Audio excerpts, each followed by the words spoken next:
pandemic. The New Normal series is our endeavor to stay connected and keep the dialogue alive during these unprecedented times.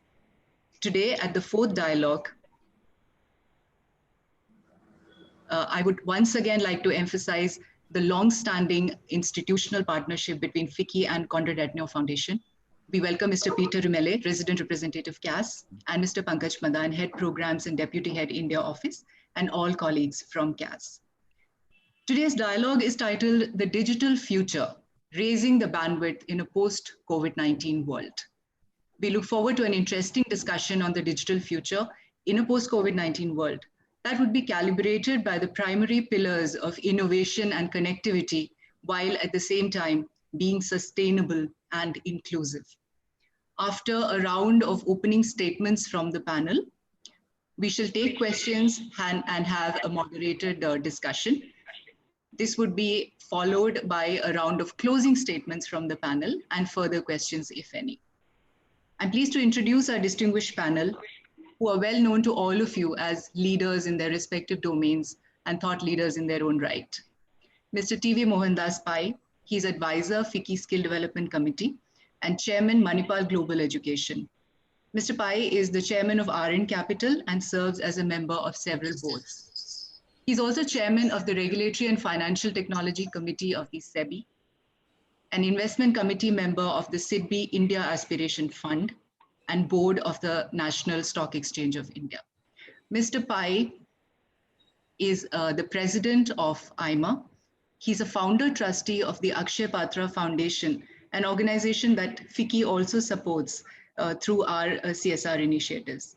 He was awarded the Padma Shri by the President of India in 2015 and the Karnataka Rajyotsava Award in 2004. Shri Abhishek Singh is an officer of the 1995 batch of IAS with diverse experience of implementing development programs and policy formulation at central government on the use of technology for improving governance. He also has a rich experience of working on projects in close coordination with international and multilateral agencies like the World Bank, DFID, UNICEF, and WHO. He's presently posted as the CEO of MyGov with an additional charge of President and CEO of the National E-Governance Division. Shri Singh is an alumnus of Howard Kennedy School of Governance and IIT Kanpur. Dr. Rajat Kathuria, Director and Chief Executive, ICRIA, has over 20 years of experience in teaching and research on a range of issues relating to economy, regulation, and competition policy. Dr. Kathuria has worked with the World Bank in Washington, D.C. and led research assignments for several multilateral institutions, including ILO, UNCTAD, and ADB. He's widely published in international and national journals, besides popular magazines and newspapers. Dr. Kathuria is founder member of Broadband Society for Universal Access and serves on the board of Delhi Management Association. Mr. C.P. Gurnani, Managing Director and Chief Executive Officer, Tech Mahindra. In an illustrious career spanning 38 over years, Mr. Gurnani has held several leading positions with HP, Perot, and HCL Corporation Limited. He's an accomplished business leader with extensive experience in international business development, startups and turnarounds, joint ventures, mergers, and acquisitions. Mr. Gurnani led Tech Mahindra's transformation and one of the biggest turnarounds of Indian corporate history, the acquisition and merger of Satyam. Mr. Gurnani has also served as a chairman of NASSCOM for the year 2016 to 17. Our next panelist is Mr. Ashish Agarwal, who's a Senior Director and Head Public Policy, NASSCOM. Ashish is in charge of driving regulation and policy making for the digital economy in a manner that improves trust in the technology industry, enables competition and innovation, and promotes ease of doing business. Mr. Suman Bose, the last panelist I'm going to introduce today, is the co-founder, GoFar Advisory Investments Private Limited. Suman has 30 years of multi-continent experience with Siemens, Dassault, and HP. He's co-founder GoFar Advisory Investments with operations across Asia, Europe, and Africa. GoFar aims to meaningfully better the lives of the next 500 million people globally by using frugal innovation and technology. Suman is also actively engaged with impact projects and funds, working around the frameworks of ESG, UN SDGs, and related global initiatives in areas of health, education, environment, agriculture, and livelihood. He also serves as a trustee of a school for the underprivileged children in the Himalayan foothills. Today's moderator is Mr. Pranjal Sharma, economic analyst and author of India Automated. His work focuses on technology, globalization, and media. He guides projects on economic forecasting, business intelligence, and public diplomacy with Indian and global organizations. Pranjal serves on boards of enterprises and nonprofit entities which leverage emerging technologies for sustainable and equitable growth. He curates and develops research projects that interpret policy impact on industry and society. Pranjal is visiting and guest faculty at several postgraduate schools in India and abroad. With that, I now request Mr. Peter Rumele, resident representative of the Konrad Adenauer Foundation, to give his welcome remarks. Yes, thank you, Sushma, and good morning, everyone, ladies and gentlemen. We have woken up, but as now also the city of Delhi slowly wakes up and starts bustling again, I have to admit at times it felt surreal to be reminded of the fact that we are discussing the future of digital connectivity when all these webinars that we are currently organizing have themselves been the future of digital connectivity just months ago. Now they are a widespread reality. And it is just like the title of our series says, it has become the new normal. Let me give you, before we start our discussions, maybe a presentation of the situation in Germany to get an international angle into that one. And to tell it ahead, I think India is doing quite well. If I look at the state of digitization in Germany, I see two major challenges in Germany that hinder digitization. It's the political and economic framework, and on the other side, the social acceptance of change. Germany is a country that can be proud of many achievements today. Digitization has so far, unfortunately, not been one of them. For years now, there has been more talk than action on this issue of broadband connectivity, especially for rural communities. Even in Germany's bigger cities, the bandwidth is woefully lacking when compared to other countries, and that includes India, of course. Where instantaneous bank transfers are the norm in some countries, in Germany they're considered a surplus luxury, and that seems to be our attitude to many of the new possibilities that have opened up in the past decade. Infamously, a German federal minister once declared, "We don't need 5G for every milk churn." Maybe they have revised that now.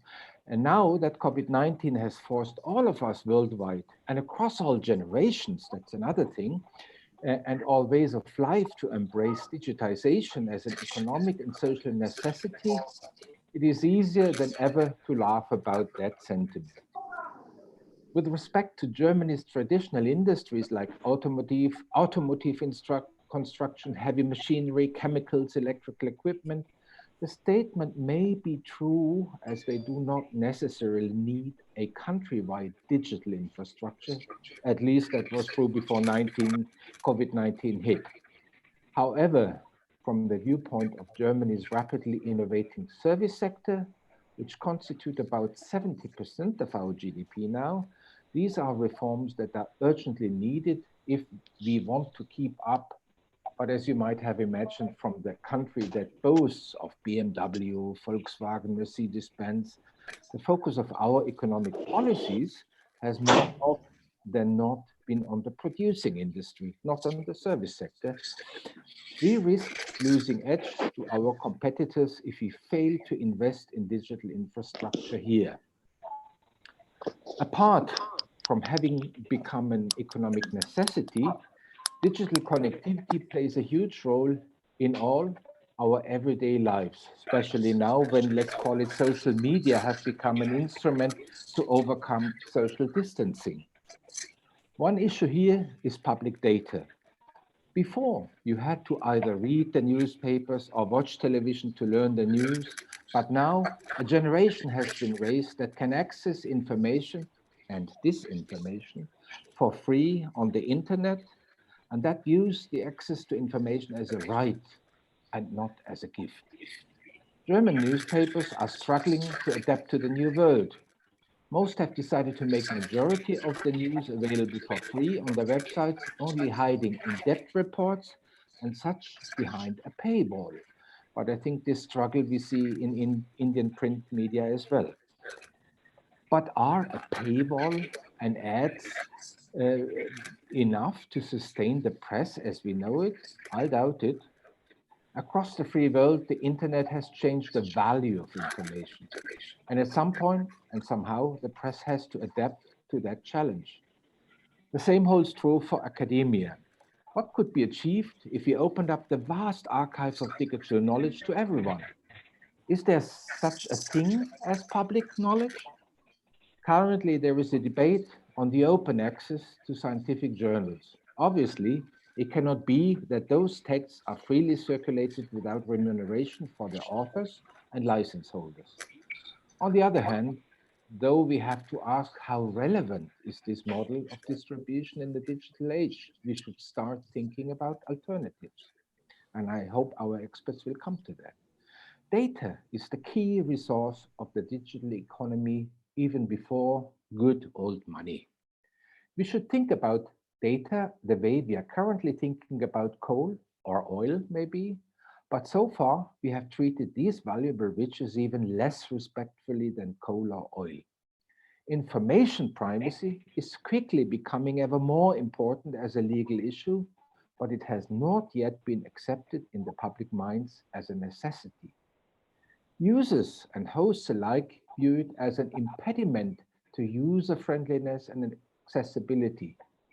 But realizing the immense value of our personal data, I believe we should, or we have to, take the time to have a look at all those tracking cookies and ads we inadvertently pick up all the time.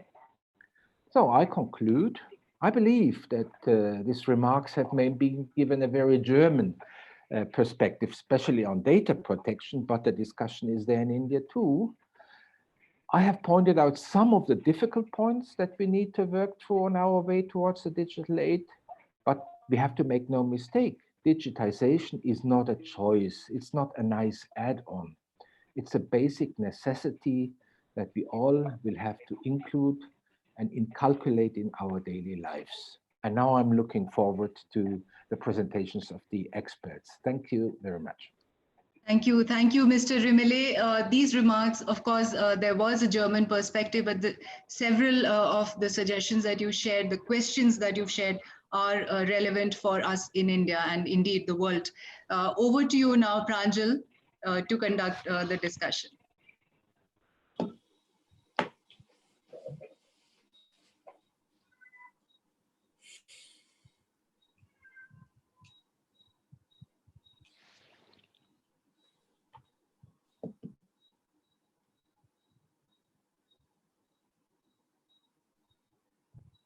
Pranjal? Thank you, and Peter, for the opening.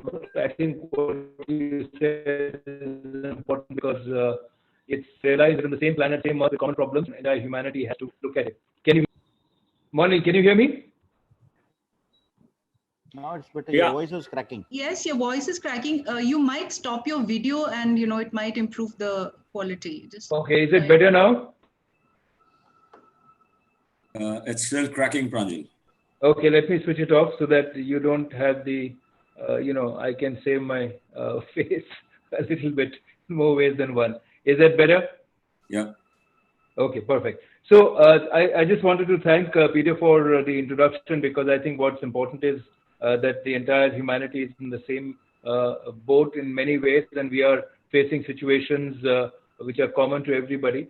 I think what's important from India's perspective is that if you look at the latest numbers, more than 500 million people are now have online access. They are connected to the internet. And for the first time in the history of India, what has happened is that more than 50% are in rural areas, and more than 80% are accessing internet through their mobile devices. So if you combine these two facts, what emerges is that we are at a great point of change, and COVID has accelerated that process. So I'd like to bring in Mohan, because I know that Mohan has been talking about the fact that how India has to prepare for the fourth industrial revolution, how India has to be ready for it. But over to you, Mohan, for your opening remarks. Thank you, Pranjal. The COVID-19 pandemic has changed human habits all around the world. All around the world, because for the first time that I could think of, maybe a larger part of the world is impacted by the virus than ever, even during the two great wars. With the larger part of the world in lockdown, people sequestered in their homes, the only solution for them to reach out was to the mobile and using technology. Research says that if people are changing their habits for around 30 to 45 days, then what they change becomes mostly permanent. So today, all around the world, we are seeing a change of habit by human beings. We've always been talking about the digital era, and all of us believed is 5 to 7 years away, because the baby boomers, those born after the Great War, the Second World War, were reluctant. Many of them were reluctant, but they have changed. All of them are now using the mobile, they are on the web, etc.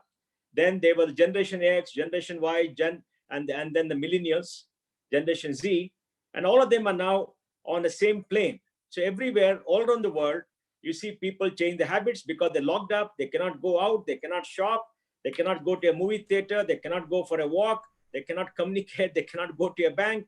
And they're achieving all this because of the software that's available and because of the fact that Wi-Fi is there in large parts of the world. Out of 7.7 billion people, about 5.6 billion people have a mobile phone, and about 4.5 billion people have an internet connection. In India, we have 1.2 million mobile connections, maybe 900, 950 unique, and about 560 million people are connected to the web. So what do we see? People are buying their supplies through e-commerce on the portal of many e-commerce companies. Though they're not going to a retail store, they're buying, and this habit will continue. People are talking to their doctors to telemedicine. They're on their phone and they talk to the doctors. They can do rich video because all this is available. Zoom has suddenly taken off to 200 million subscribers from 10 million and is free to use for a large number of people. So telemedicine has taken off. And when you go to hospital, many of the doctors are now talking to their patients using video sitting at home. There was a research which says that specialists spent only 30% of the time looking at patients. Now possibly they'll spend 60 to 70%. And this is the time to proliferate. Young children are dressing up at home, putting on the school uniform and coming in front of a screen and doing the classes. So e-learning has come in a very big way. Of course, there are some challenges. I'll speak about it. And even in college education, most colleges, most universities change over to proctored examination, to proctored tutoring, and also to online classes in a very seamless manner. And then we also see our media becoming very digital. Newspapers were not available many times, so the newspapers started sending digital editions. I don't know how they're going to make money and whether they're going to survive, but they're doing that. So digital media has taken off. Digital entertainment has skyrocketed. We have seen Netflix scale up tremendously. We've seen Hotstar, we've seen everything else. And there's a report that many people in India are seeing something which is not exactly what you like to see. So entertainment is also taken off and everything is available. And all this has been driven by the fact that one remarkable company, Jio, I must take the name, came here 3 years ago and changed the whole context by giving unlimited data for around 100 rupees a month. So when you have cheap data, a cheap phone, including a smartphone, people can afford to buy, and suddenly the whole market is alive. And now we've seen a doubling and tripling of data consumption in India and around the world, a huge spike of data consumption wherever they are available. So in all facets of life, people are changing their habits and people are gone digital. Now, will it sustain itself? Well, we need to understand that post-COVID, post the lockdown, people will resume their lives, normal lives, in a very slow, steady manner. Suddenly, people are not going to go out in the streets because the schools will be shut for some time. People older than 60, maybe some of us are not going to go out for the fear of getting infected. And maybe 40-50% of the population will not be on the streets which they were. The poorer classes will be there because they have to earn a living. So we're going to see a slow, steady increase in normal activity. And that means this is going to be a permanent change in habit for everybody. Now, all businesses which have been shut down have gone back to looking at the business model to make sure that business too changes to becoming digital. Today, many enterprise products are available. Today, we have many means of communication. And when I speak to some startup, they say they're getting meetings from big business faster and easier than ever. The IT industry, which employs about 4.5 million people, within a matter of 15 days, managed to get 4 million employees work from home. Now, work from home to the extent of 90% of the staff is enormous just in 15 days. I could not believe that they did it, but they did it. It shows tremendous management, tremendous project skills, use of technology, etc. They were able to get approval from the clients for security. They were able to get approval for working from home, etc. And some companies say after it comes back to normal, maybe 25-30% of people are going to permanently work from home as a part of the business continuity plan. Of course, they're not going to save on real estate because you have to maintain social distancing for lack of a vaccine or a cure that is going to come.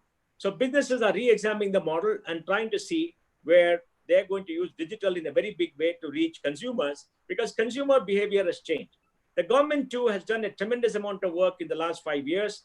Government of India has ensured to the JAM Trinity 375 million bank accounts being opened. They transferred money to 200 million women. They gave money to farmers, 90 million farmers, etc. And a tremendous amount of use of technology almost seamlessly.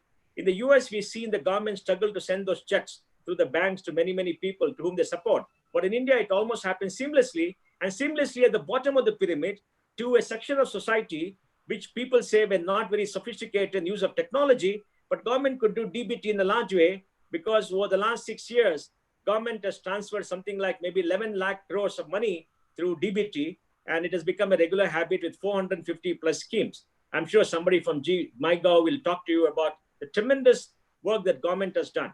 And everything the government does in future also will be digital to a great extent. So going forward, what is the impact of all this and what should government do? Now, like most of us who are concerned, the bottom of the pyramid needs to be addressed.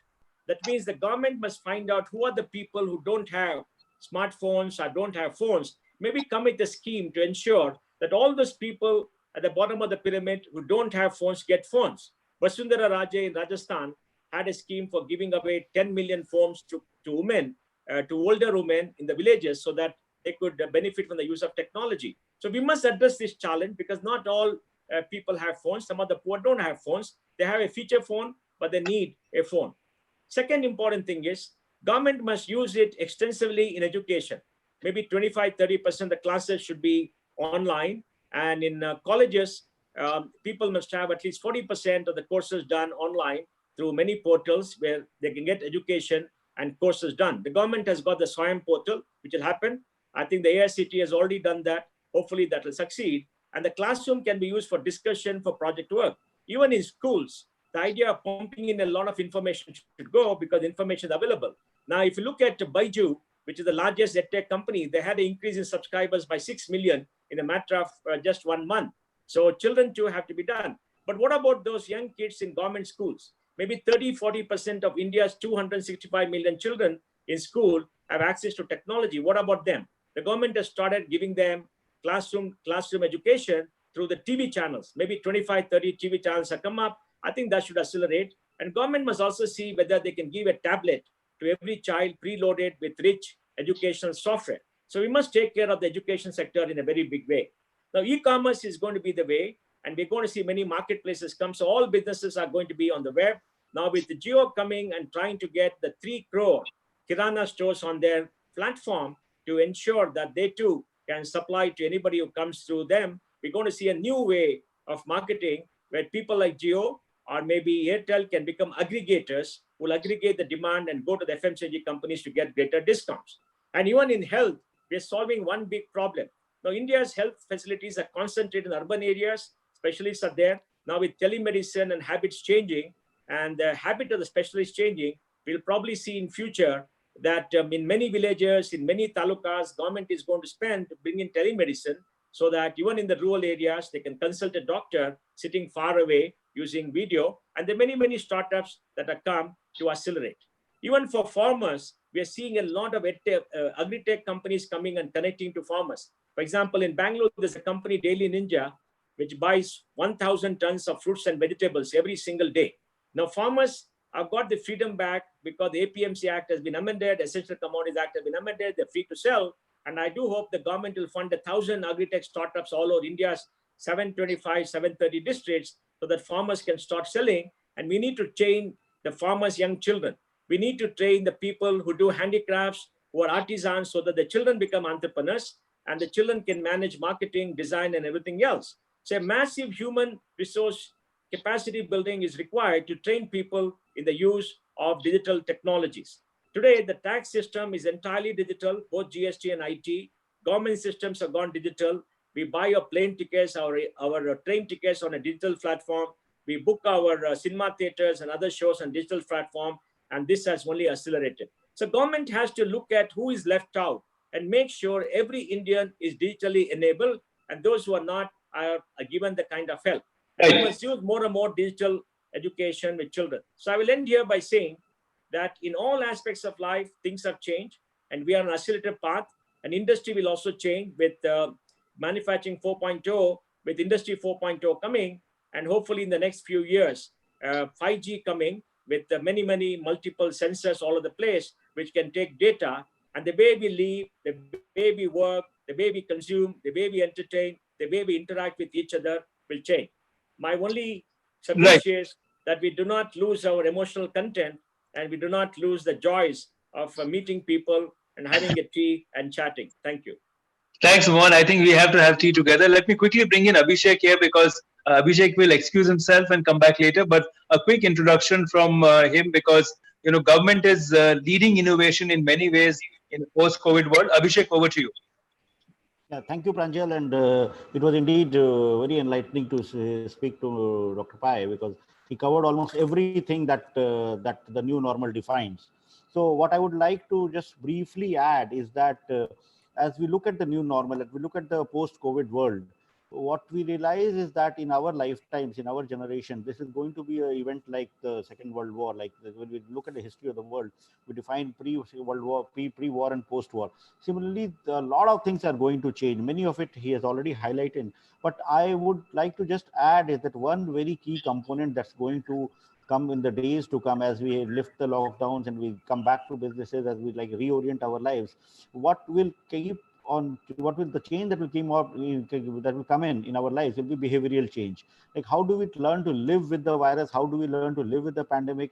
How do we ensure that we continue our businesses while being businesses and work while being safe? And that would be like whether through use of masks, or whether you through a social distancing, or whether you through use of sanitizers, hand washing, and all this would require a lot of digital means to convey the messages for behavioral change, through social media, through technology, through bringing in such change.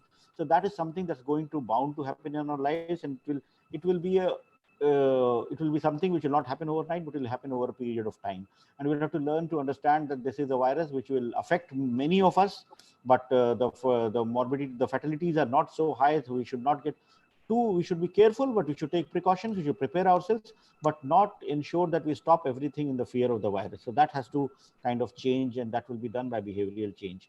The second key component, which we have already seen happening, is the shift from work from home. The future work, as he also mentioned, looks like that many companies will shift a lot of activities to be carried out remotely. And when we do that, there are so many dimensions involved. One is the opportunities that exist in creation of tools for digital collaboration, whether it's through for remote meetings, whether it's for maintenance of records, whether it's trying to work on a platform which allows people to collaborate from multiple places. And this will not only have an impact on office space and the way businesses are run, the way people collaborate across cities, but it will also have a huge impact on urban planning with regard to traffic, with regard to impact on pollution, with regard to impact on climate change. And more importantly, it may have a significant impact on the composition of the workforce that we have. And we may see more and more women joining the workforce, and it will have a great impact on women empowerment. And when more people join the workforce, it will have some results which we might not have imagined of for also. So overall, though it seems to be a setback in the short term, but when a diverse workforce joins the working team, we'll have great benefits that we'll see in the days to come. The other dimension is, of course, with regard to the social sectors, whether it's education, health, or agriculture. In education, we are already seeing a shift to e-learning modes. This is going to increase. Government of India is conscious of the fact that lot many people will not have access to devices or connectivity.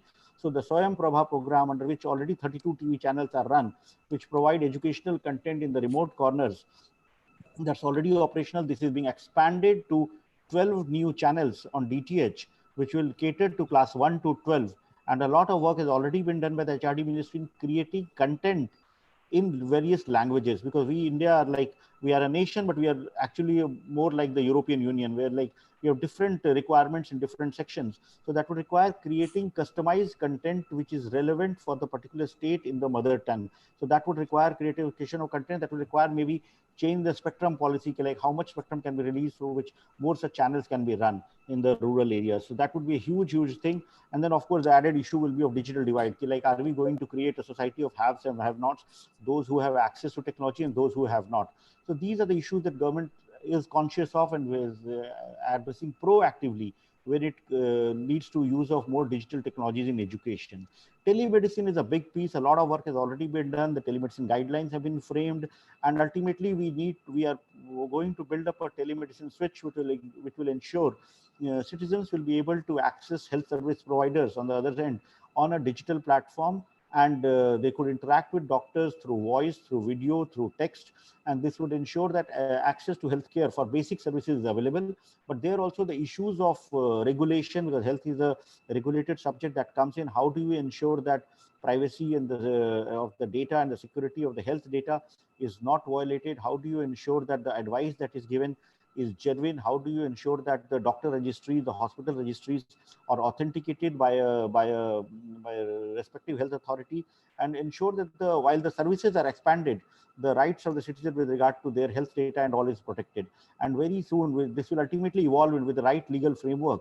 It will evolve into an era of electronic health records, which will reduce a lot of hardships. So while we had been trying to push digital health for a long time, and the National Digital Health Blueprint has also been prepared, but we feel that this crisis is going to be a big reason for us to be able to move forward in that direction. Similarly, with agriculture, like there has already been a move for building an enterprise architecture framework for agriculture, wherein when we synthesize the data that is available with regard to soil health, with regard to land records, with regard to IMD data, weather data, and the crop history of various regions, when it's superimposed and the data of the farmers, we know the mobile numbers of also the farmers through the PM Kisan scheme.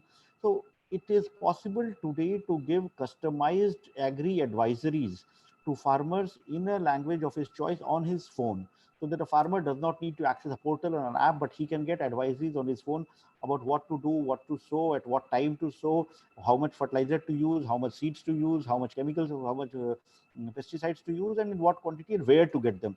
So this entire integrated agriculture, digital agriculture framework is going to be the future that we'll see of agriculture, and that will bring in a lot of efficiencies in agriculture as well as increase agricultural output. And as Dr. Pai also mentioned, that all this is being built on the foundations that we have of the unique ID in the form of the Aadhaar project. The UPI will allow us digital payments, and which actually helped us in doing the DBTs in the initial few weeks of the crisis, when we could transfer as much as almost 50,000 crores to the real poor, the poor people and the needy people.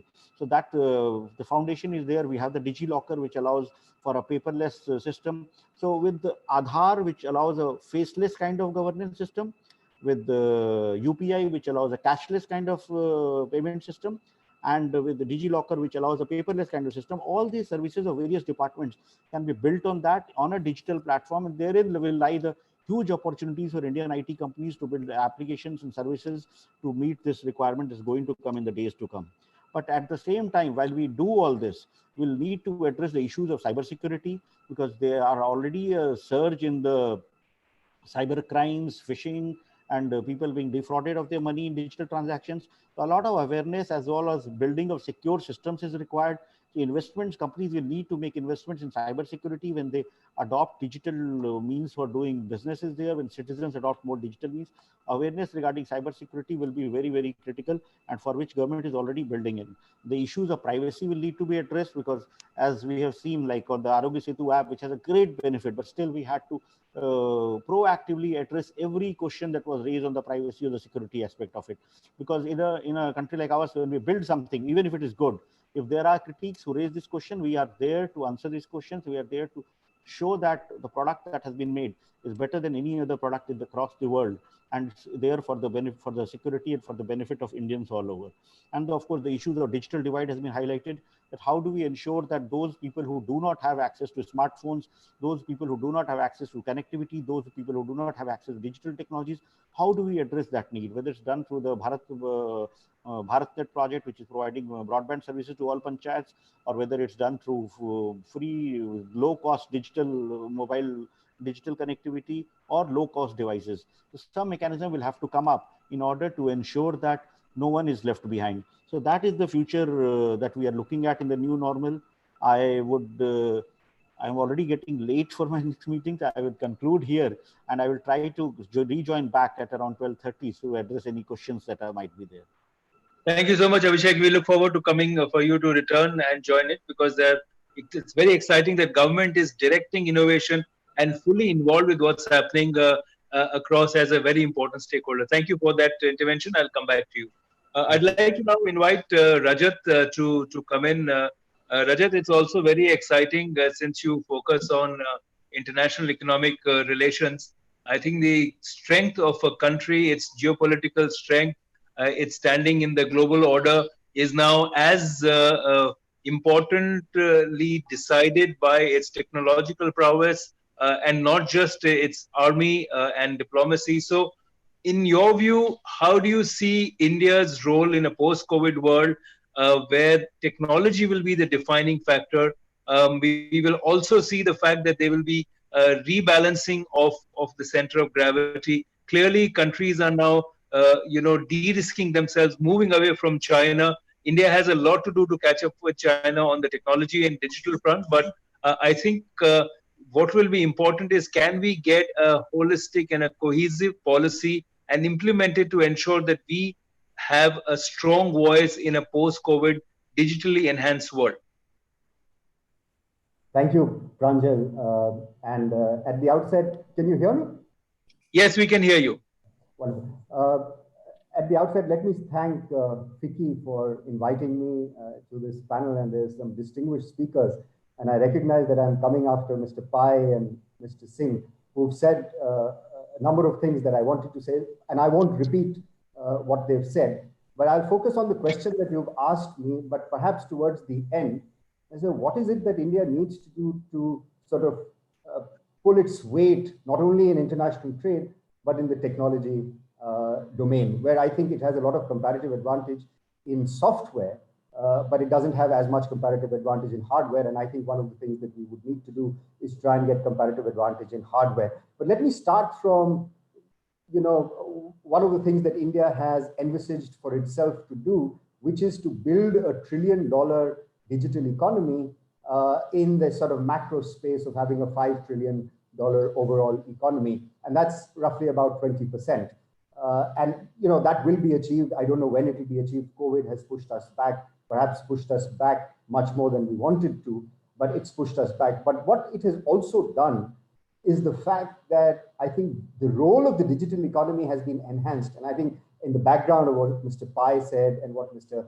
Abhishek Singh also said, is that the role of the digital economy has been enhanced, and the behavioral change that has been instituted now, that has sort of compelled people to make that behavioral change, that will perhaps become entrenched. Obviously, in response to a crisis, the initial response is much higher, and I think there will be some moderation in the future, but it will come back because you are much more adept now to using digital technologies and digital media. So I think there is going to be sort of an increase in the trend over time in the role of the digital economy, and hence what I started by saying that digital economy was envisaged to be 20%, perhaps it will be higher than 20% because it will become much more entrenched, and behavioral change has almost already begin to happen. And a good comparison is with sort of demonetization, where it encouraged people to use digital currencies, or it encouraged people to use digital platforms for transactions. And I think this is, in a much larger sense, it's happening across the spectrum, not just in the financial spectrum, but it's happening across the spectrum. So I think there will be a sort of increasing pervasiveness of the digital economy. Having said that, I think there are lots of challenges that we face in India. There are lots of good things that Mr. Pai and Mr. Abhishek Singh have spoken about. So I'm not going to repeat those. There are some challenges that we face in trying to achieve the digital pervasiveness that I think we need, and I think our citizens deserve, because access is such a problem. And those challenges are, of course, in the policy and institutional sphere. And let me just spell them out, and I'll be happy to come back and answer those questions if there are any questions around that. But we know that digital technology is great because it enhances markets, it sort of increases the scope of markets, it addresses market failure, and it makes people reach out to people that you couldn't reach out in the past, and it creates new business models. All that has happened. We've got increases in markets, we've got addressing of market failure. But I think what has also happened simultaneously is that the sort of policy hasn't kept pace with the kind of changes that have happened in the private market. And we need policy to become a little more enabling. And what I mean by that is there was a 99 moment in the telecom sector where facilitative policy was established and engendered in the system to be able to make it easier for telecom operators to operate and do business.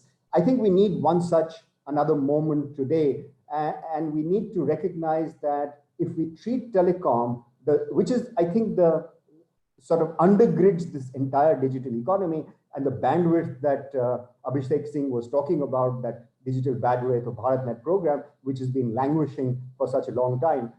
So I think that needs to take off and become successful. But the larger point I'm making is that we need to stop treating the telecom sector as a cash cow and think about ways that we can enable them to do sort of business much better, to reduce the regulatory burdens.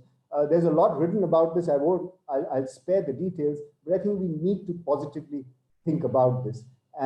And because they are so encumbered with regulatory procedures and regulatory burdens, it becomes difficult for them to innovate and think about future technologies like 5G. For example, where will the money for spectrum auctions come from? Where will the money for buying additional bandwidth, buying additional spectrum come from? So all those are challenges, and we know that the telecom sector, which I said is the foundation for all of this, is so debt burdened. If we don't solve that, I don't think we'll get the digital future that we want for ourselves. And I think what is true about the digital economy is that if you're going to give away something, give some concessions today, then I think it will have a positive impact and will come back to you in the future, because, as I said, you'll expand the size of the pie, because the digital economy is such that you'll get the increases sometime in the future because of the elasticity effects that happen as a result of digital pervasiveness. So I think that's one thing that we desperately need to address. And I know the government is seized of this. They're trying to sort of in a legalistic manner so that they don't create another sort of round of litigation. They're attempting to do this, but that is, I think, on the policy table, that is agenda number one. Second thing which I think we need to think about seriously is the fact that, now, as everybody's been saying, we've got a smartphone, we've got internet delivered on smartphone, we've got content that is delivered on, and we do so many things on the smart, including the things that we've begun to do now, which is exactly what we are doing now, work from home, speaking on the digital media. So there's been some sort of, I would say, convergence of services in India and across the world, what people call triple play or quad play. That has already begun to happen. Now, to encourage that further, to make that even more pervasive, etc., and to bridge the digital divide, as has been said, we also need to look at policy and institutional convergence. And I think if we continue to sort of act in silos in terms of a regulatory response, then I don't think we'll be able to leverage to full extent of the digital economy that we think we can envisage. We can't exploit that potential. So I think we need to think about institutional and policy convergence. And this is not something which is new on the table. This has been around on the table for a long, long time, but we need to get it going. Obviously, there needs to be a political will to do this. If there's a political will, then we'll get institutional convergence. And one of the big sort of casualties of the process of liberalization in any sector, especially in telecommunications, has been sort of the lack of trust between the public sector and the lack of trust between private operators and the public sector. And the sooner that we are able to bridge this trust deficit, the better it will be. Because often the government accuses the private sector of not complying with the rules and willfully defaulting or wantonly, bypassing the rules. And the private sector thinks that the government is being sort of, for lack of a better word to use, extortionary, and it's taking away, putting too much burden on the sector. I think on both sides, there are problems, and justifiably so, which led the Supreme Court at one point to say that you're not going to give away any more spectrum, you're going to auction it in a transparent manner. And I think that was just a manifestation of the big trust deficit, the trust gulf that exists between the private and the public sector. So all the good things that the digital economy can do, and I think will do for India, will be sort of founded on having a better policy regime, having a better regulatory regime, and trying to reduce. I don't think elimination of the trust deficit is possible, but at least reducing the trust deficit is extremely important, so that the government recognizes the private sector is not always there to just make money indiscriminately or unjustifiably make profits, and the private sector thinks that the government is there to facilitate private sector. I think that is extremely important. A number of people will not appreciate, will think that this is, and I'm speaking from 30,000 feet, but if you look at the ground level, if you think of the right-of-way clearances for bandwidth that haven't happened in different states, it's so difficult to get right-of-way clearances from states. Why is it so? Why can't we get right-of-way clearances to put infrastructure into the ground, invisible infrastructure into the ground that will only benefit not only the states, but that will benefit the districts, that will benefit the operators, that will benefit the consumers. And there are benefits all around. It's a positive sum game. But what happens is that these clearances take time and often don't come about, with the result that infrastructure deployment gets delayed. And if infrastructure deployment gets delayed, then obviously all the benefits that we're talking about will be limited to areas where there is infrastructure. And as we've seen, as Mr. Abhishek Singh said, there is a digital divide, and most of the services get provided in urban areas. Let me come now to the point that you were making, Pranjal, and I'll conclude after that, is that can India occupy or pull its weight in international fora, given that it has such capacity in technology, given that it has capacity in the digital economy? And I think there are opportunities to do that, but it will be too early to say that we can exploit those opportunities. But I think we can sort of leverage those opportunities. And the way to do it, I think, is, and as you appeal to the work that ICRIER does in the international arena, I will appeal that greater engagement is a way to leverage the potential in the international arena, rather than sort of becoming more inward-looking and more sort of protectionist. I don't think the statements that have come out recently from the government saying that we want to become self-reliant are in the same nature of self-reliance that we saw in the 1970s and 80s. Those of you who were around and lived through that regime, that was a very, very inward-looking, import-substituting regime that was extremely protectionist. We had tariffs of 400%, and all manner of products used to get sold in the market. That's not the kind of self-reliance that I think we are talking about today. It's much more open. India has international trade that constitutes 35% of its GDP. So by all sort of magnitude, by all laws of arithmetic, we are open, and we can become even more open.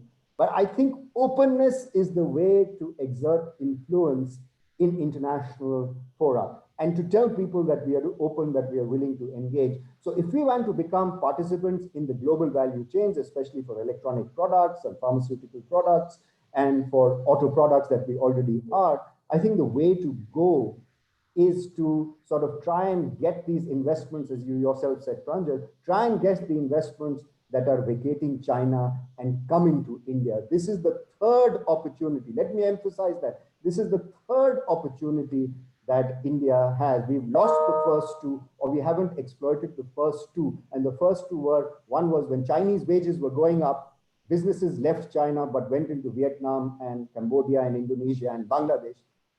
Second, trade war that happened just a couple of years ago, businesses exited China because they wanted to diversify. Pandemic COVID is the third opportunity where businesses are looking for alternative destinations to diversify global value chains. And the best way to do that is become more inviting rather than become more protectionist. And I think we can pave the way for this from the electronic sector, from the digital sector, where there is a lot of export of data services that we do. There's a lot of export of electronic equipment that we can do, but we can only do that if we become more open and invite people to invest in India. So I would conclude by saying that there is a disproportionate sort of influence of the digital economy that we are likely to have both in India and across the world.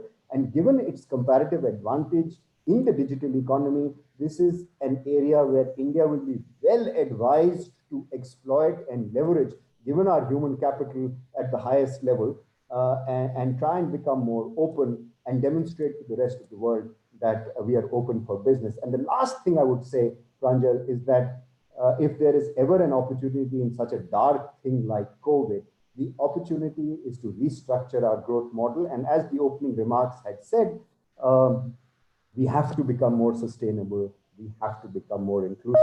And I'll be happy to address those in the question answer session. But this is an opportunity for deep structural reform. We've already started some in the agricultural sector.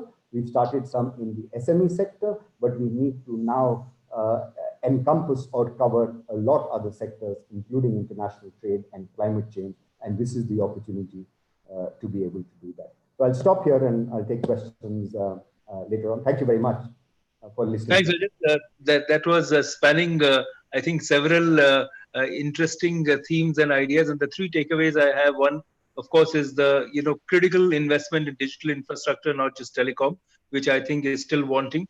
Second is investing in trust. As you said, we still have these trust issues. Though I think we've become better with concepts like Make in India, self-reliance. I think government systems and departments are more open to ideas. And finally, as you said, India has to remain open.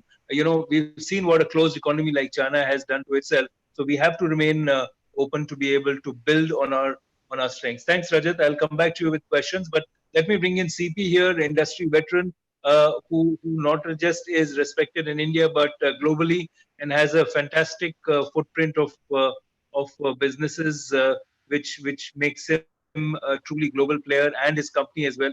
CP, in your view, if we look at what's happening right now in India to begin with, how do you see the rapid transformation and the pressure on Indian enterprises, big, small, and large, to be able to adapt to these new technologies? I've seen some of your statements saying that things are looking much better, and I think your company is also doing a great job of rising up to the challenge.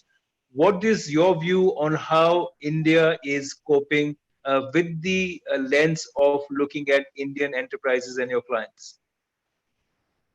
Thank you, Pranjal, and thank you, Dilip, for inviting me here. It's a pleasure to join my good friend Mohan, and it is an absolute pleasure to listen to Dr. Kathuria. So, Pranjal, I'm going to take a little bit of a tangent here. First, to update all of us what I perceive as open questions. Mohan also covered in his presentation that Indian IT industry has responded very well. About 93% are working from home, and over the last 10 weeks have shown agility, flexibility, and more important is respect for compliances and cybersecurity to help the government, the customers, and many cases, the governments of the customer, where the customers are headquartered, be assured that a command and control center can exist even where data is a big issue, where data protection is an issue, where individual data or the company data has to be fully looked after. Now, the questions that have come in, Pranjal, are more related to sustainability of this model. Some people have said 25% work from home is here to stay. There are people who have gone up to the extent of saying 75% is here to stay. I have regular dialogues with my clients and my colleagues. More often than not, there are unanswered questions right now. The first question is, a number of innovative ideas coming to people like me has increased from my associates about 20x. That means they are, in their homes, they have a little bit of time, they have time to reflect, and they are now throwing in an idea a minute. I mean, just a metaphor that I'm using. But the point is, creativity is high, innovation is high. Now, is it only because of lockdown, or will that innovation, creativity continue while people are those individuals? And number two is, firms like me, corporations like us, or governments like us, will we be able to filter the right ideas? Remember, number of webinars, number of hackathons have already become a bit too high. And internally, I promise you that while I have an idea exchange, but in the current mode, we are not processing them as well as we should. The second question, which is the customer relationship and trust. Most of us, it doesn't matter whether we are research scientists, whether we are economists, or whether we are academicians, we all have what I call a customer. It could be a student, it could be a government body, it could be influential friends like Mohandas Pai. We have to convince others. Now, is virtual medium good enough to build the trust and the relationship? And if we don't build that trust, will we be able to continue what I call a B2B relationship? And, at this stage, because everybody is in shelter or a lockdown or in a crisis mode, maybe we don't feel the stress. But at some stage, I think one of the speakers did talk about the behavioral part or the emotional part. I think we need to do that also. The third part, which is clearly, we have all seen why I am a tech mighty, why somebody else is a Lever guy, somebody else is a Vistara guy, somebody else is an Indigo guy. We all evolved by building a culture within the organization. And many provocative people have always used the word culture eats strategy. That means a strategy cannot be implemented if people are not aligned, and if people don't feel that they're part of a tribe, and if people don't start believing that my tribe is unique because of XYZ. Now, obviously, I'm again putting the open questions. Similarly, the questions regarding connectivity, I know we tried addressing it, but the reality is that, yes, thanks to Jio, and I would like to thank Airtel, because I don't want to, forget that people like Airtel, Vodafone Idea, and a few others who had to merge into the other companies, and Jio have given us a mobile infrastructure. But that mobile infrastructure is cracking. That the reality is China is at about 65% or 70% fiber infrastructure and mobile infrastructure marrying together. We would be at less than 10%. Number two, the statistics, whichever way we look at it, all our apps are designed for smartphones. What happens to the feature phone guys? Where is our affordability range? I mean, the cheapest smartphone in the market is maybe at 5,000, maybe at 6,000. How many of people remember this is the country where there were sachets which were 1 rupee. Now, in this economy, we have probably have 50% or more as feature phones. Have we designed a digital India which will address the smartphones? And if I just do a back of the envelope calculation, I don't think state governments have got money anymore. I know Mohan recommended the Vasundhara Raje model, but do we have money for that? And the reality is that if you look at 50% of our population or more, not covered fiber to the curb, not covered by 5G or 4G even. I mean, you just see the BSNL new tender. They're talking about 4G. I saw one of the questions here. They're talking about 6G. Thank you very much. I think we are underinvested in connectivity. Thank you very much. We are underinvested in connectivity in the rural area. The other area that I would like to emphasize is to an extent Prime Minister Modi's call on going local. If you really look at it, in most cases, India does have the prowess to go local. It's a question is, will it get translated into real action, or will it, get stuck at some level? Now that is a debate which I know is a separate debate at all, completely. But the reality is that I was very, very impressed when the original cry came for health workers, health equipment, and the personal protection equipment.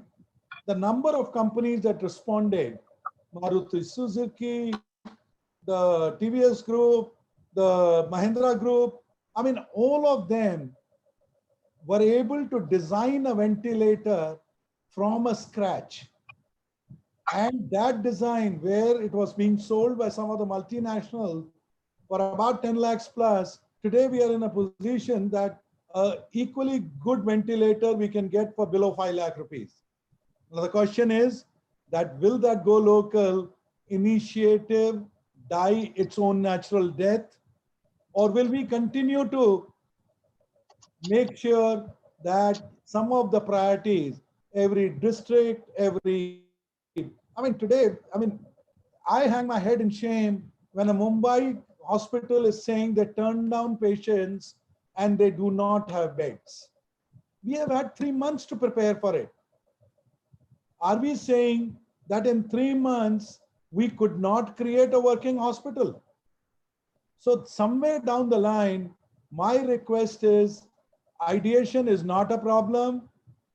Debates, because if we do not debate, we are not covering all the scenarios. The questions that I proposed, Pranjal, were not that we have not got half answers, but I don't think as a society we have debated them. And the last part is, it's an idea, but let's execute, and let's execute. I'm going to take a pause and let others also speak, but I do promise that today's forum is one of the best forums I have attended, and I do hope somebody is listening where many of us want to contribute, many of us want to make a difference. Thanks, Hibi. I think some very sobering thoughts from you. I think while we talk about innovation and such at a very high level, what's happening on the ground is perhaps not matching our aspirations or even our ambitions or even our targets. So I think there is a great effort needed to ensure that whatever we declare and whatever we look forward to, there is action on the ground and in a way that makes sure that both innovative industries and government policies are aligned to that. Before I move on to the next speaker, I'd just like to announce that we are live streaming this on YouTube, and all of you who are watching may also give in your questions to the panelists, and we'll try to take as many as possible. But the important part about our discussion is that given the current crisis, how are we leveraging it to our advantage? How do we come out stronger and better? And I'd like to ask Ashish now, who's Senior Director at NASSCOM for Public Policy, to come in. Ashish, NASSCOM, of course, has led the way and created several models, but there is also now a moment where we have to look at genuinely creating technology in India, for India, and moving while not giving up services as a model, but looking at products or something which is focused on the Indian market, because several IT companies have a external focus, but perhaps now it's time for us to create products for India. How do you see this playing out in the next few years? Yeah, definitely. I think last 60 days, I think it has been the biggest pilot globally, what we have seen, whether you call it remote education, you call it telemedicine, and you call it remote working.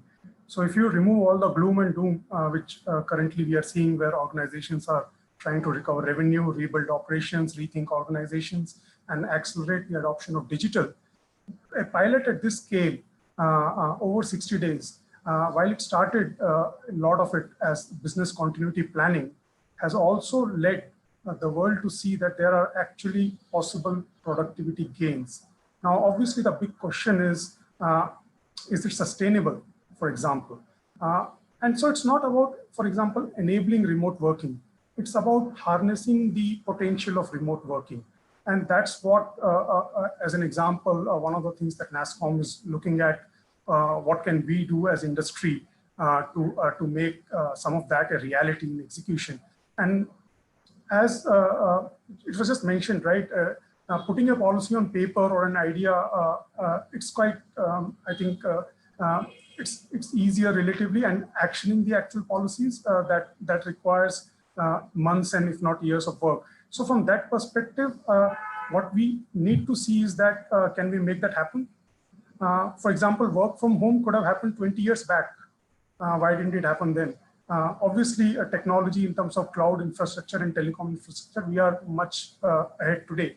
But there are more basic things which drive how we behave as humans. So I think the fact that this crisis has made it easier, or people are more willing to experiment despite the downside risk, I think that's a big opportunity. So now, if the last decade was about laying the foundation of where we, as NASSCOM, we have been saying that technology is the foundation for everything, and all of that good work is now ready to be leveraged.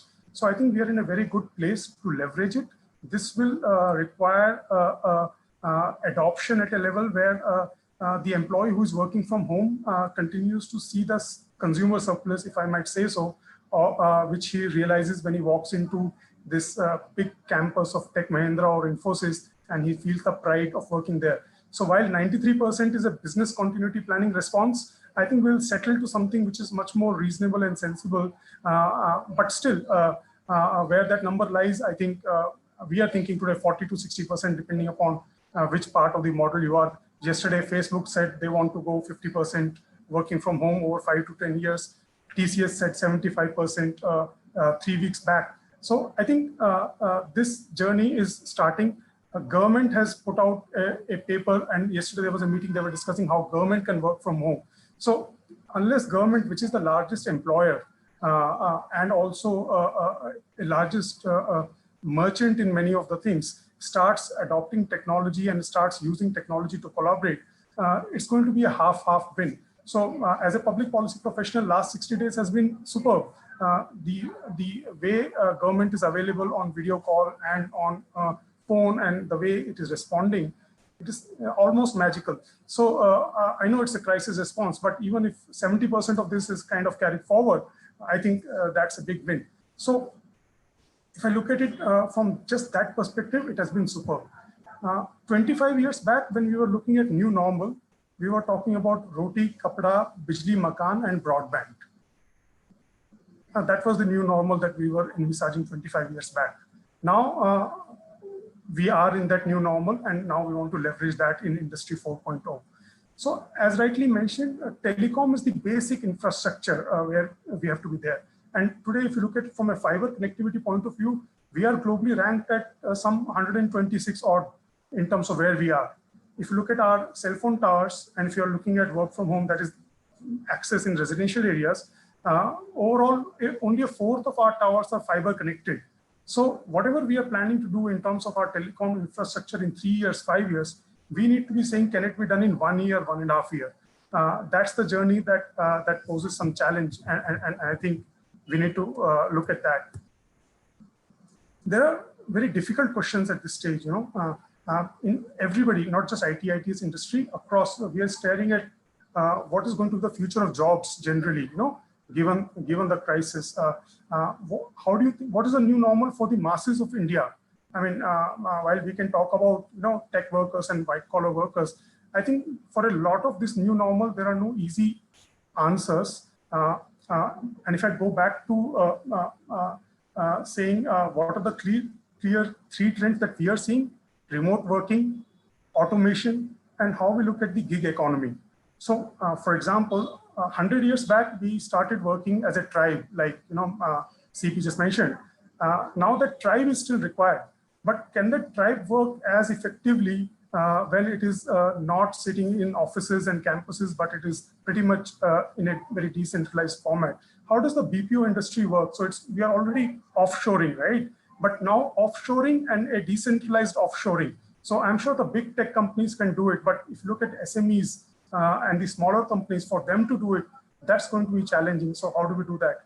We talk about the tech startup ecosystem. We are very proud of the fact that we have over 9,000 odd tech startups. Now, if they can survive the next quarter or so, and there is a if there, a lot of them, then how will they pivot?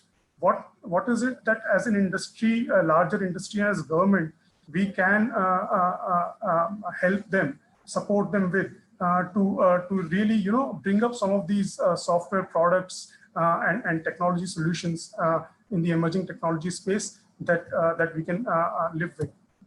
How does all of this impact migration? I mean, the fact that I could be working anywhere, I don't have to live in a crowded Bangalore or in a crowded Gurgaon. So women participation in workforce, the fact that they have to leave jobs due to family commitments and children, and they need not, at least not so much, if they actually can work remotely. I think there is a huge set of opportunities that we are looking at.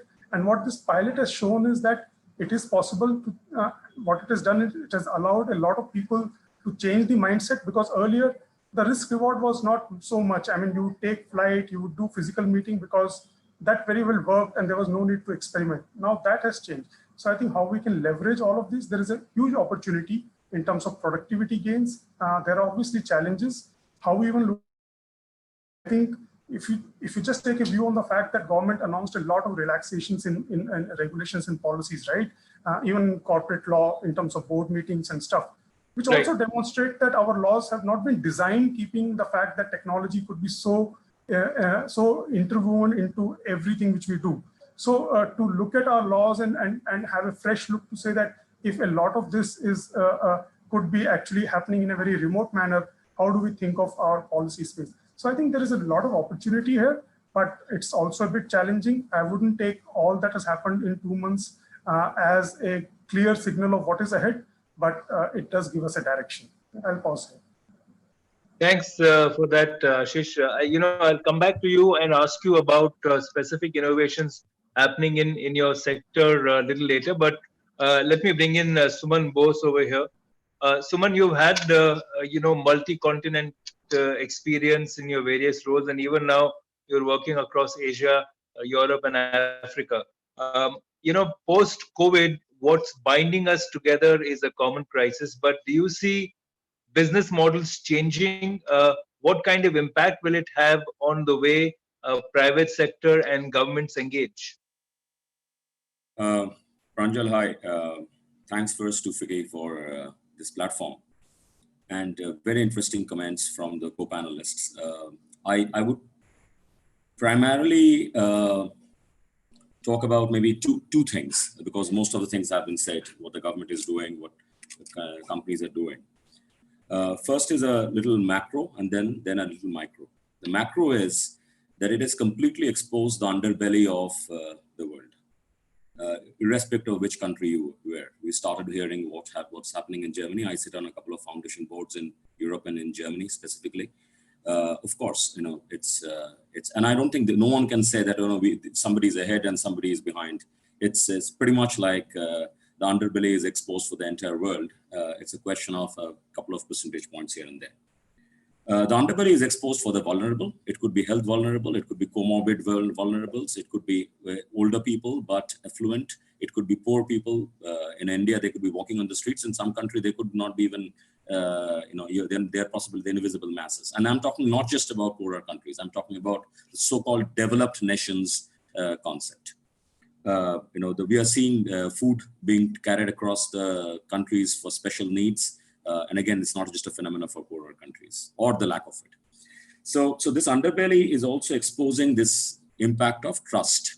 And I think the biggest victim, and CP mentioned it, I wish he doubled down upon it. I think the biggest victim of this is trust. Trust is the culture that CP talked about, which eats strategy for breakfast. And trust, when trust goes away, there was a study that was done in the 2000s. So what is the impact of trust on an economy? My school that I went to, some of my professors in Harvard, they went into and did this study. They said 99.5%, I repeat the number, 99.5% of American economies contribution is towards the trust. So the only difference between US and Malawi, which was at that point of time the poorest country in the world, was trust. Now, when this trust gets hurt, then it's not a question of whether 100 million workers can work from home and there are 300 million people outside in the street who's out of food or out of the basic social infrastructure. Whether you have internet connection or not have internet connection, finally with the law of gravity will take us all down to the lowest common denominator. So I think this crisis has to be understood, not from the islands and so the countries, when I said the macro is, I'm seeing response in various ways coming in. First of all, the response has to be bottoms up. It has to be whatever you have, implement. Even if you fail on your face, if you have mud on your face, it is not a matter of shame. It's like when we were kids, we used to play football. We used to fall, we used to get bruises, and that was not a shame. As an adult, when we fell, we felt ashamed about ourselves. But as a kid, when we fell, that was the way of learning. So I think we must collectively learn how to fall together with each one of the people and not say, oh, that guy is vulnerable, so he has fallen, and I'm not so vulnerable. I'm sitting in a home with my air conditioner running and my Wi-Fi streaming, so I'm not vulnerable. So because I work these days a lot in the social innovation sector, where we are working with on reaching those 500 million people. There are about 2.5 billion people who needs to be reached, but at least 500 million people is what we are working on.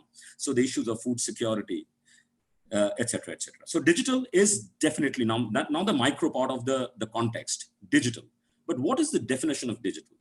Definition of digital is not just, we moved from the IT revolution into what we are calling the Industry 4.0 revolution. You have written books on this, Pranjal.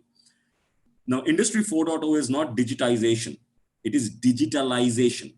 That means you take the intent and you start building digital threads that goes into your society. So it can be going into the society to build trust frameworks. It can be going into the society to build delivery frameworks. So let's take an assumption.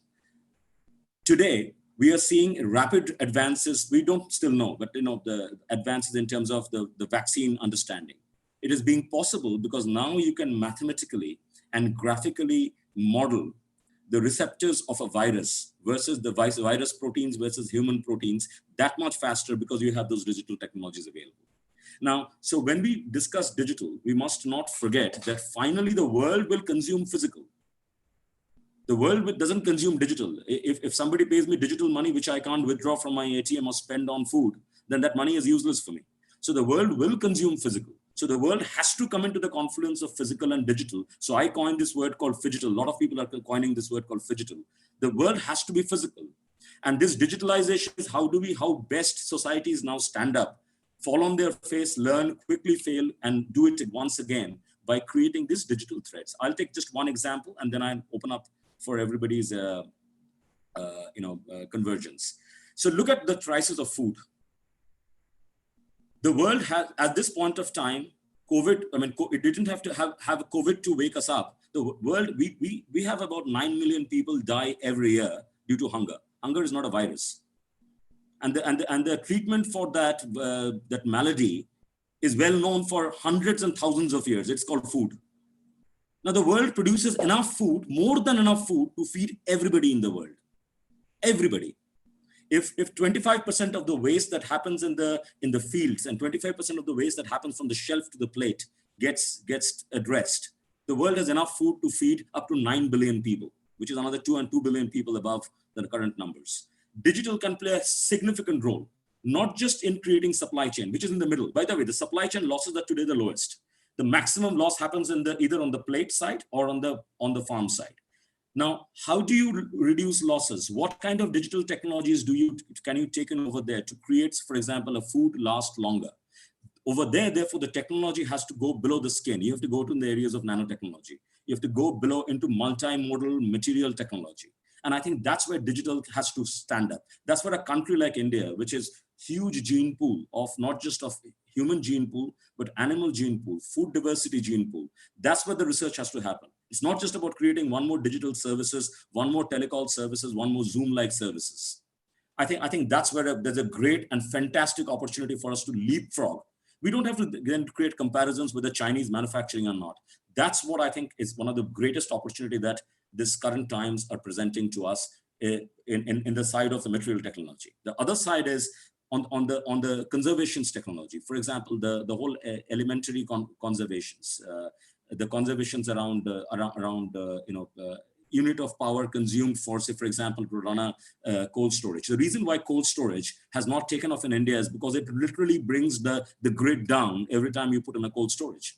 Now, you cannot have those technologies of the 60s and the 70s to run chillers. You will have to think about sustaining technologies that will run tomorrow's chillers. And again, digital can play a multimodal role. You can start creating the whole, like you create connectivity of rivers. Today, digital allows you to do digital metering and therefore create microgrids. And each microgrid can go and support, for example, a cold storage. So I think those two ends of the spectrum are great opportunity for India, again, because at this 100 million people are going hungry in India. And that's before COVID. About 276 to 300 million as per the Indian census lives officially below the poverty line. Where is digital inclusion over there? Where are the digital inclusion for maybe 60% of the students who go into, so great, like for example, the wideband, the white space of Indian connect network, where the TV networks are supposed to work. That space is available. That space is already available. It is a secured space available for doing sub-telecom level transmissions for education. Why is it not opened up at this point of time? So I think those are the greatest opportunities, but this opportunity cannot be done unless the society comes together, admits that we are in this whole all together. It doesn't matter if somebody is 5% better or 5% lesser. All are today as vulnerable, whether health-wise or food-wise. I may have money, I may not have food in the market. What do? Do I eat my money? So, I think that vulnerability, once it is understood and we rebuild back trust as a community in a sustainable fashion, that's the best opportunity for India as the populace, as its intelligence to leapfrog and be a beacon of shine for the world. And that's I think is the greatest opportunity, but it's also the greatest threat. It's for us, how do we address those opportunities? Thanks, Suman, for that. I think that's very well, I think received, that it's not just the digital and digitalized world. We still have to look at the fundamentals and basics, which perhaps we tend to forget when we get very excited about emerging technologies. I'll take a couple of synthesized questions. We've been getting a lot of feedback from all the viewers who are watching from various modes. I have one question which I think, Rajat, I'll come to you too. If we look at the whole concept of trust, and I think this is something which is now coming across through all the key panelists that we have heard today. When we look at a project like one country, one ration card, that's a great example of using digital connectivity, technology, as well as connecting the most marginalized. Do you think that such efforts can build trust between the various stakeholders in society, Rajat? Yes, in fact, thanks, Pranjal. I think it can. In fact, if one wants to build trust in the economy, I think the digital economy is the way to start, because you can actually, if you do it once in a while, and if people see that, let's say, for example, it's working and your direct benefit transfers are working and your linkage to the banking system and the Aadhaar linkages, those are working, that is a way to build trust. When we were growing up, at least when I was growing up, and we used to take public services or, public transport, and you always say that, if the bus comes, it's a bonus. If it doesn't, then we'll make our arrangements. So what's often happened in India, across the spectrum, I think, is that you've tried to, where people can afford it, they've tried to make private provisioning for public services as much as possible. Right. That's what they've done. And you and I and everybody who can afford it has done that. I think the digital economy is an opportunity to sort of bridge that deficit. And the one way you can do it is to show that things that we are putting in place work. And if Mr. Abhishek Singh comes back, how well... In fact, I'm going to go to him, because after you complete, I'm going to go to Abhishek. Yes. In fact, how are those things working? How are the common service centers working? Are citizens getting their services in time? And once that begins to happen on a scale, I think trust will come back in the system. So it's not something that can be imposed on top. It will imposed from the top. It is something that will happen from the bottom up. And when people experience it, when they see it with their own eyes and they can feel it, then I think trust will come back into the system. And there has to be an earnest effort to do that and not just pay lip service to it. I think that's also important to keep in mind.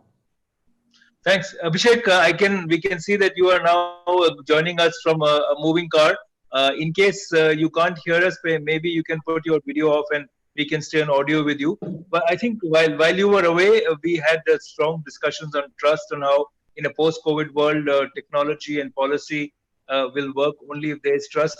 My question to you, based also on what you said earlier, is do you see, while I've seen a lot of effort which MyGov has done in terms of hosting innovation-based ideas, and you're bringing in a lot of stakeholders, small companies which were earlier not touched by government departments because of, the GFR rules, which always require you to have a certain size, track record, age, and everything.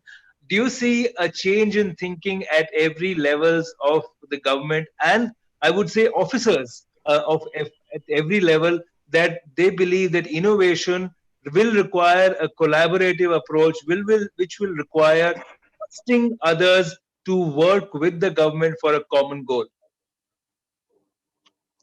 Exactly. In fact, the two words that you said, innovation and collaboration. Without innovation and collaboration, no successful project is ever executed. So when we look at all our key projects which have really borne fruits in making India a digital empowered country and offering services on that platform, whether it's the Aadhaar project or the UPI project or the DigiLocker project, you see in all of these projects, there has been the collaborative approach of not only government, but of the private sector. The way Mr. Nandan Nilekani came and brought in the expertise from the private sector, the best of the technical minds, working closely with the government officials and building a platform which is like an envy for the whole world. Similarly was done with UPI, which has revolutionized the payment ecosystem, payment space. If you look at Arogya Setu, this is also like a classic example of what can be achieved when the government, the private sector and the industry and the academia collaborate together. In 2 weeks, building an application which is so robust on such a scale was just not possible until unless we worked, if we had not worked on a collaborative approach. But the underlying feature, as you rightly said, is trust. How do we ensure that we build in trust between the government and the industry on one hand, and between the government and the citizens on the other? And when it's a more difficult thing when you do with the citizens, because there are issues of privacy involved, there are issues of secrecy involved, there is the issue of ensuring that the motives that what is said is actually practiced. So this has been ensured by a legal framework. This is also ensured by a targeted approach. Like whatever the services are delivered centers. So when the CSC project was also initially moved out, and 10 years back, I was associated with a project as a national lead for CSC project. And at that point of time, into the 9-10, we were struggling with trying to convince people, government departments, that public service can be delivered by a private entrepreneur who is not a Sarkari officer, but who is a entrepreneur coming through a private sector. So that required a attitudinal shift, that required a shift in the thinking. And today, these are our foot soldiers who are delivering so many services. So many common service centers are giving support to the ICMR testing labs for digitizing the data that is coming at the testing labs, because they're supporting us in many ways. So in several projects across the country, we are saying working together. And MyGov's philosophy and MeitY's philosophy has also been there to support startups, to support smaller companies who might not have the turnovers or the minimum criteria or the government experience which is normally prescribed in various government tenders. And it kills entrepreneurship, it kills innovation. So projects in which we can give an opportunity to upcoming companies, there is no reason they should not be given, because the solutions that they will build will not only be good for the government, but they will go on to provide similar services to the industry and to the world. And that's how we will become, India will become a product nation as far as software products are concerned. Yeah.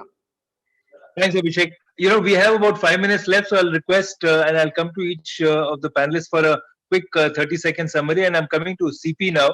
CP, in terms of the question I had posed to Suman, I'll come to you too on that. Do you see now a fundamental change in business models, which is perhaps now going to be shifting, using more technology, but perhaps being more collaborative?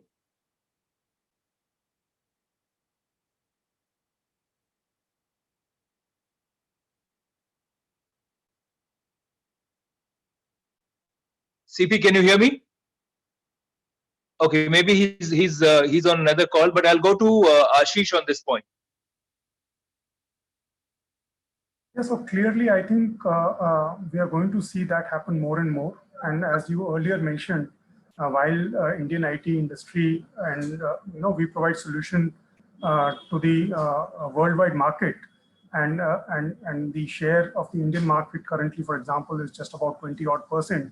So given the current scenario, the kind of impetus it can give to the digitalization within the Indian market, I think that's a huge opportunity. And it's not an easy opportunity, but I think that's something that we will see happening, and which means that all of the use of technology that we are seeing will actually start happening here. One of the layers in terms of from a policy perspective I want to see is that I would like to see the data protection bill come in sooner than later, given that we are setting the stage for this in terms of a greater adoption where data will be key to everything. And it's already been 1.5 to 2 years of a lot of work. And I think if we can make progress on this sometime during this year, that will be one good step. There are obviously a lot of other things where we will cross the bridge as we come to it. But from an overall policy perspective,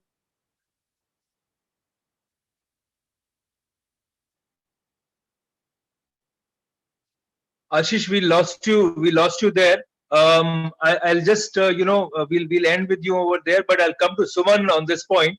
Suman, the point is very simple.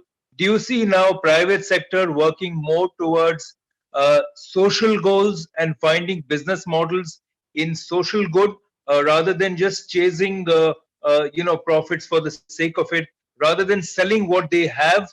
Would they be now looking at creating for what is needed? Absolutely, Pranjal. Because till now, in business, we always looked at what is total available market, and then did the market plannings based on cost models.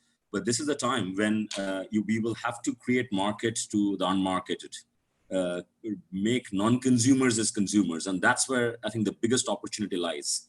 That's where trillions of dollars of people have glossed over the conversations of fortune at the bottom of the pyramid and all that stuff. Repackaged maximum what has happened over there is repackaging has happened. Repackaging of breaking down their SKU sizes to smaller chunks and giving it over there. But rethinking, and whenever companies have rethought products, it has created. So I call that as a not I call. I mean the innovators, the innovation gurus call that as a market creating innovation. I think market creating innovation will be the play. There is to be a saying, that's the last comment over there, that there is a gap in every market, but is there a market in that gap? I think, yes, there is a market in the gap, provided we take an approach of market creating innovation and build products around market creating innovation and not just efficiency and sustaining innovation. So that framework of innovation should become the mantra of the private sector if they have to take an opportunity, take advantage of this opportunity. Thanks, Suman. And now we'll have to close, but I'd like to come to Peter, for his summary thoughts. And Peter, also maybe a specific question that, while we're talking about technology, I think it's also good not to lose sight of the Sustainable Development Goals. So perhaps we need to marry society's sustainable needs with the efficient use of technology. Again, while we are talking about collaboration within India, I think multilateral collaboration would also be important. Thank you. I totally agree. And let me come back to India, where it's also a specialist in arranged marriages, what we may not know so much in Europe. And the thought you just have brought up is one of this opportunity to arrange such a marriage, to bring the relevant players together for the benefit of, as you said, having the SDGs in mind to reach them.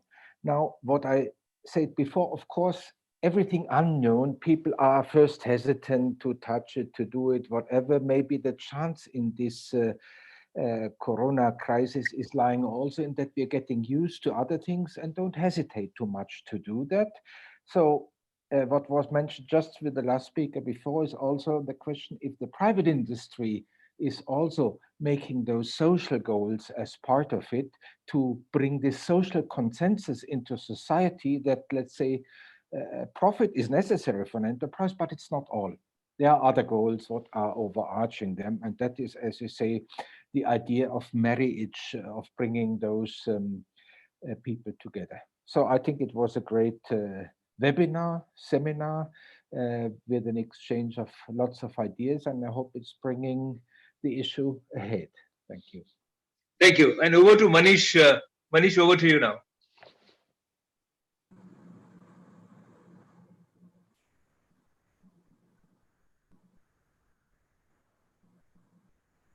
Sushma, perhaps you can... Sure. I think Mr. Singhal has just joined the other meeting.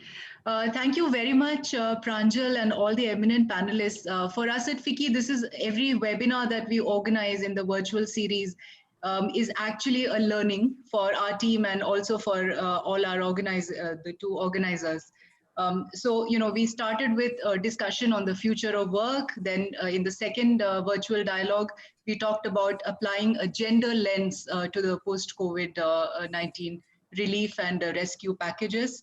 Then we talked about the value of sustainability. And today, when we talk about the impact on the digital ecosystem, today we all heard a little bit about the first three topics that we had identified.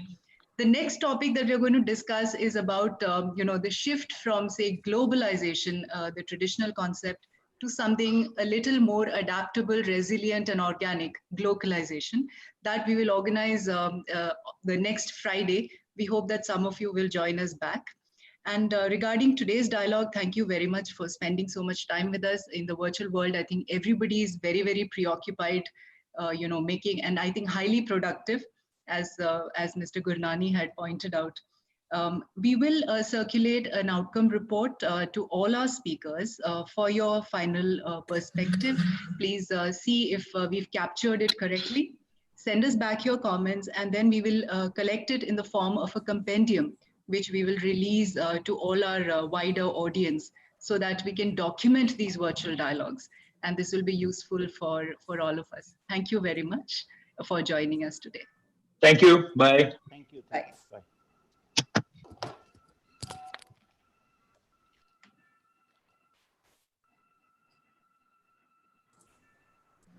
Hello secretary office से secretary साहब से बात करो